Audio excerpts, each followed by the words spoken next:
Hey guys, what's going on and welcome back to the workout series. So today we're going to be working on the explosive bench press. As you see, we're starting up at 95 pounds. Nothing crazy, want to really get everything warmed up to its best potential. We already did a warm up with the bar. I didn't really feel like that was necessary to put on here. And what we're starting off with doing is really focusing on drawing down through the lats and the shoulder blades when you're pulling the bar down. And yes, I'm saying pulling the bar down, because when you're doing anything explosive related or even just bodybuilding related, you want to make sure that you're the person that is in complete control of the weight that you're pushing around.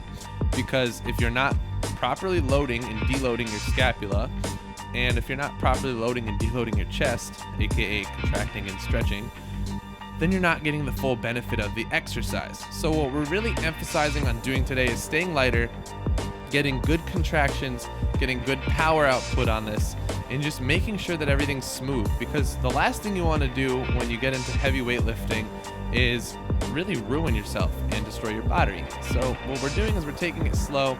We're starting at lower weights that are pretty easy to do. We're adding things like pauses to them to make them more difficult. And then we're gonna put some more emphasis on the explosiveness later in the video. Now, as you see, I'm working my way up the ladder. I just get to 165, to be honest. I did a 145, a 155, a 160, and then a 165. Right now you're watching the 155, and I'm really, like I said, guys, I'm really focusing on trying to draw the weight down. And I'm trying to get that good pause and trying to keep tension at the bottom as well, because that's one thing that I did have a struggle with, is keeping tension at the bottom. I used to lose it quite often, but now I've got a pretty good hold on it. I'm keeping everything nice and tight, and then I'm able to move from there. By the way, my bench is definitely my weakest movement, so I've been doing a lot of different things to work on this, and this has obviously helped a pretty tremendous amount, I'm not gonna lie. Especially the little tweak that we've had going with my stance. I never used to actually stand, or not stand like that, but set up like that. I used to be more bodybuilding formation, kind of flat back and everything like that. But the stance alone has definitely increased with like the weight. It's increased a lot of the actual agility of the exercise. And I'll be honest, I'm impressed, because as long as you're doing everything right with it, it doesn't feel bad at all. Most people would see that and be like, oh wow, they're arching their back, it's pretty bad. But you're really extending through the thoracic. It's not lumbar flexion, it's thoracic extension. So it's actually pretty good. It doesn't feel bad. But anyways, here I am. I know on this particular set, I do get carried away at the complete end of it. And you're gonna see he makes me go back down because I get a little gun happy. And here it is. It's coming up, guys. It's coming up. I got 2 more reps before you're gonna see it. I go down and I don't pause long enough, and then he makes me go back down and then drive it back up, and that exerted the hell out of me. I'll be honest with you, that will beat the shit out of you right there. But he's pretty much just saying like, hey, if there's a ref and you've got to do this at a meet, you got to pause, and there's nothing you can do about that. So that's what we were working on. And now here is the 5-second pause. It's nothing crazy. Like I said, 95 pounds. We're working on the explosiveness. We're working on the control of the movement before we really work our weight up. And we're really just making sure that I can get a good mental note of pausing that long at the bottom of a lift and then explosively contracting after holding for that long. Now, after that, we're doing some scapular retraction motion, because like I said before, you need to load the scapula, you need to load the lat in order to effectively really complete this exercise. If you're not loading your scapula and getting your blades to touch back at the very bottom of the workout, then you're not loading yourself the right way, and you're gonna actually put yourself at risk for injury, especially in your shoulders. Those front delts are vulnerable if everything's not running smoothly. So I really advise getting some scapular retraction just like this. And you're gonna see a different view of it right over here. We're gonna put a different view for the bench, and we're gonna put a different view for the actual scapular retraction. But when you're doing this, as you see, my shoulders are gonna come really far down, chest is stretching out, getting that elastic effect, and then boom, exploding up. You really wanna make sure you're doing that way you don't get any injuries. Okay, guys? Now, here's the other part that I was talking about, the scapular retraction. Watch how much I really tuck my blades together. A complete lock, right? I'm not doing this movement through my arms I'm not throwing it up through my like shoulders and like shrugging around or anything. I'm literally just folding in my thoracic region of my back, and I'm pinching my blades together as hard as I can. That way I can really replicate coming downward with all that force. This is a good one. I really recommend doing this to any of you guys out there. It's really challenging, to be honest. And as you see, I do have my palms facing up with the plates. That way it also gets more external rotation. All right, so next up, we're moving over to some dumbbells. We did something I didn't expect, and it's actually a pretty good idea that he had.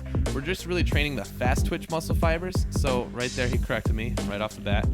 And we're really looking for a deep stretch and then explosive contraction up with really quick movement. Honestly, guys, I'm not normally involved in like really quick movements, but I'll tell you, like, it actually felt pretty good so long as you kept everything together. As you see, I'm really trying to keep as robotic as I can by really contracting the blades, then contracting the chest, and the blades, and then the chest, the blades, and the chest. But it's really taxing, I'll tell you that much. By the last set, I was fatiguing really quickly. So we started off with 25s. For the next set right here, we're moving on to some 35s. And we're just really going until the muscle burns the hell out. We're trying to get the triceps going, getting the shoulder stabilization, and really focusing on getting a deep stretch and then nice big explosive contraction through the chest. And another big focus on this too is for me, and for instance, I've got long limbs. So by really stretching down that far and being able to contract all the way upward without really tweaking my shoulder or anything is a pretty damn good thing to be able to do. That's a mobility thing, and that's also a muscular control based thing too, because if I wasn't mobile and I didn't have the proper muscular control, I wouldn't be able to do that without hurting myself. So like I said before, I'm going to say this one last time. Make sure you can load your scapula, especially if you're going heavy, because if you can't, you're not going to be able to do this without getting hurt. But here I am. These are the 45s. I'm just trying to rep them out, trying to get as much of an explosive contraction as I can. And as you see, I'm also still keeping my shoulders from really reaching up too high. I'm really doing this all chest and blade, and I'm keeping a pretty good rhythm. And here's where I start to die out. Oh man, it's always funny to watch this at the end. Always funny. Here we go, pushing up, nice. All right, so this next set, I burn out a hell of a lot quicker. We didn't go up from 45 to 55. I really wasn't feeling it because my chest was literally just fatiguing. It was turning off like a switch. I couldn't do it physically. So that's really where we stayed at for this one. I'll tell you though, the funny thing about this is, if you could tell, we're actually on an inclined bench press for barbell because we couldn't find an extra bench in the gym for an inclined dumbbell press. So we just took the barbell off, put it over to the left, and just use this for the dumbbells. Anyways, now we're going to a front rack position with a kettlebell to an explosive extension upward. And as you see, I'm really trying to get a little drive through the hips. He just corrected me yet again. Man, sometimes I hate when he's right, but it's all good. He sees some of these things that he would see from the outside looking in that I'm not necessarily seeing in the heat of the moment. So he's really implementing the fact that I got to get a better front rack and then explode up. That way, I'm loading everything the proper way, and then there we go, getting a good drive under it. Now, these ones are extremely difficult to get a hang of, especially with the front rack with a kettlebell. On this left side here, I did have some trouble because it started bugging my forearm out, but as soon as I started to actually tighten up my grip, it solved everything, really. And if any of you guys ever have trouble with this exercise right here, I'll tell you, making sure you have a firm grip will change everything. It'll make it so it's so much better, so much easier. There's no swing of the kettlebell onto the wrist, and it won't hurt you anymore. It'll feel a lot smoother too. You get a lot more of drive, because if you think about it, with a tighter, stronger wrist, you're able to punch up, right? And if you're punching with a weak, flimsy wrist, it's not going to do much damage. However, if your wrist is nice and tight and firm, you're going to be able to punch right up, no problem at all. So here we are. He moved me up in weight. I was feeling pretty good, so we did that. Trying to get a little tuck under it. Really, like I said, we're not doing this one primarily for like a hypertrophy base or anything like that. We're just focusing on raw power, so we're able to put the hip drive into this one and get under it, as opposed to just doing the strict press up. And yep, it's getting a little choppy. Getting that tricep stabilization in there, getting the shoulder stabilization in there. But it's good. Nonetheless, it's good. Everything feels good. I'm anchoring the right ways, and it's awesome.